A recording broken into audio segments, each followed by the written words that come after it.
في الفيديو ده هنشوف عالم غريب مريب. عمر الناس وحياتهم في العالم ده بيتحسب بالوقت. هتقولي طب ما ده طبيعي، هقولك لا، ده حرفيا بالوقت، واللي وقته بيخلص بيموت. والبطل الفيلم بتاعنا فقير جدا، واللي جات له فرصة حياته انه يبقى من الاغنياء، وبيحارب الدنيا عشان يبقى فيه عدل بين الفقراء والاغنياء. صلي على النبي كده في قلبك، واعمل لايك للفيديو واشترك في القناة عشان نواصل تنزيل الافلام، ويلا ننطلق. فيلم ان تايم لسنة 2011. بيصحى ويل من النوم ومعاه 23 ساعة، وبيصبح على والدته واللي كانت معاها 3 أيام، ومامته دي عندها 50 سنة لكن شكلها صغير في السن، وده بسبب إن شكلهم بيقف عند عمر 25 سنة، ومهما كبروا شكلهم بيفضل زي ما هو. والنهاردة عيد ميلادها، فقالت له يا ابني أنا هتأخر في الشغل وعاوزاك بكرة تستناني عند المحطة، وادت له نص ساعة من معاها عشان يفطر كويس. وويل خدها جري للمصنع عشان مفيش وقت. جاب قهوته هو وصاحبه وشافوا الناس بتقاتل بعضها عشان عمرها، واللي بيخلص وقت التاني بيكون قتله. وخلص شغله وراح يدور على صاحبه ولقاه في الكباريه، وقال له تعالى يلا اوصلك. فصاحبه قال له الراجل المجنون ده بيشتري خمرة من الصبح ومعاه 116 سنة. فويل خاف عليه وقال له نصيحة يا صاحبي، اخلع من هنا عشان هتتقلب. مش هتتقلب هتتسرق، لأ هتتقلب في عمرك كله. أيوه يا عم هتموت. لحد ما دخل فورتس ورجالته، ودول صيادين الوقت. وويل مشى صاحبه ومرضاش يمشي ويسيب الراجل ده، وفورتس قال له هتجيب وقتك بما يرضي الله ولا اخده منك بما لا يرضي الله. فالراجل قال له طب ثانية وجايلك. ودخل الحمام وويل قدر ينقذه، وطلعوا يجروا وصيادين الوقت وراهم لحد ما هربوا منهم. وقال له انت مجنون فعلا، انت ايه اللي عملته ده وازاي مش خايف على وقتك كده؟ فقال له بكل هدوء انا اسمي هنري وانت. واتعرفوا على بعض، وهنري كانت كل مشكلته انه عاش كتير وعنده 105 سنة وخلاص زهق. وقال له كمان انتوا الفقراء مضحوك عليكم هنا، وفي ناس في مناطق زمنية تانية بيعيشوا ملايين السنين. فويل احبط وقال له نام ما تخافش مش هسرق وقتك. وهنري صحي قبله واداله وقته كله وساب لنفسه 5 دقايق بس. ولما صحي ويل لقى معاه 116 سنة، وهنري على الكوبري وباين على وشه اليأس، ووقته خلص ومات. وويل صحي وجاله بس متأخر، والكاميرات كانت صورته.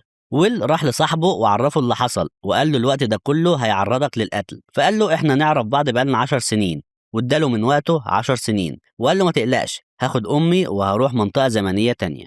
ومامته لما خرجت من الشغل وجت تركب الباص، السواق قال لها الأجرة غليت وبقت ساعتين، وهي ما معهاش غير ساعة ونص بس. فقال لها خديها جري، وفعلا بدأت تجري. ولما ويل ما لقاهاش في الباص بدأ يجري هو كمان عشان يلحقها، وبقي لها 10 ثواني بس وويل خلاص قدامها. وفضلوا يجروا لكن كان وقتها خلص وماتت. وويل زعل قوي عليها. بعدها ويل لبس البدلة وركب الأوبر وقال له وديني مدينة نو جرينتش، وعدى على 12 منطقة زمنية، وكل منطقة يدفع شهر لحد ما دفع سنة كاملة. وأول ما وصل نزل من العربية يجري كعادته لحد ما استوعب اللي هو فيه. والحلوة دي خدت بالها منه واستغربته. والشرطة رجعت الكاميرات وقالوا إن ويل هو اللي سرق الوقت. والضابط اكتشف كمان إنه ساب المدينة وراح لنو جرينتش مدينة الأغنياء. ويل راح لصالة القمار ولعب مع فيليب اللي اتراهن معاه على قرنين من الزمن. ودخلت سيلفيا وكانت بنته، وويل اتراهن بكل اللي معاه، واستغربوه جدا لكنه كان واثق انه هيفوز. وفعلا فاز وخد الوقت كله.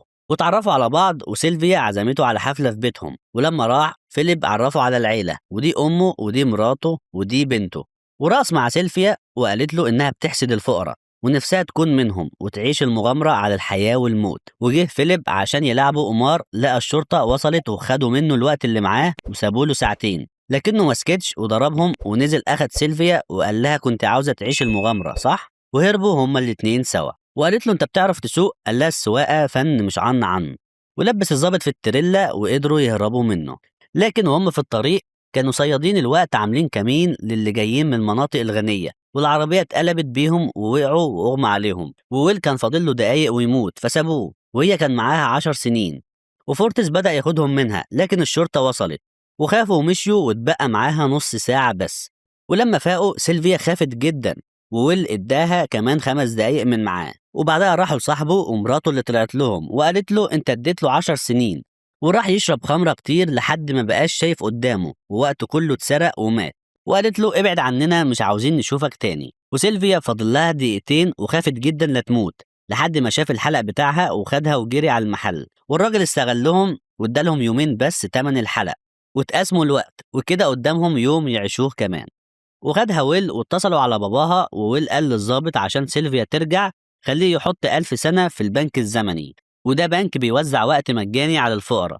والظابط قال له أبوك مات عشان كان بيعمل زيك كده وعامل فيها روبن هود، فيا ريت ما تبقاش نسخة منه. وفعلا الظابط قال لفيليب لكنه تردد يحط ال1000 سنة. وويل وسيلفيا راحوا على البيت وعملوا كوبايتين الشاي اللزاز، وقعد يعلمها ازاي تقاتل على الوقت، وقال لها تخلي ايد خصمك هي اللي فوق لحد ما يفتكر انه خلاص هيفوز، هيبدأ يراقب ساعتك، وساعتها هينسى ساعته وهيخسر. وقضوا الليلة سوا، وبعدها صحيوا الصبح والبنك هيفتح، وقال لها تعالي شوفي باباكي بيحبك قد ايه. وللأسف فعلا ما حطش الوقت، وقال لها خلاص تقدري تروحي. وراحت معاه تكلم باباها في التليفون وتعاتبه انه حتى ما حطلهاش يوم ولا اكنها بنته. وكان الضابط وصل وهيثبت ويل، فباباها قال لها ما تقلقيش، هم عارفين مكانك وهينقذوكي. فخدت بالها من الضابط وضربته بالمسدس، وخدوا مسدسه وهربوا بعربيته، وقال لها كده هيقولوا انك شركتي، فقالت له انا موافقه.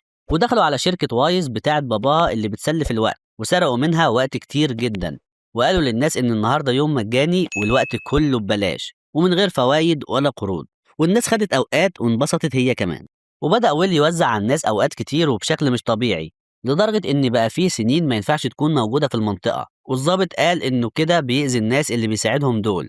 وفعلا صيادين الوقت بقوا يقتلوهم عشان ياخدوا منهم الوقت ده. وراحوا فندق وحجزوه كله لحسابهم، وواحد شافهم وهم هناك، وصيادين الوقت بقوا يقتلوا في الناس عشان يدلوهم على مكانهم، لحد ما الراجل اللي في الفندق قال لهم على مكانهم. ودخلوا عليهم في وقت مش مناسب، وقال له انت راجل جدع وهقاتلك بشرف، ولو انا فزت انت تموت، ولو انت فزت هتموت برضه. قال له طب وهي؟ قال له بعد ما اخلص عليك هخلص عليها بس بطريقتي.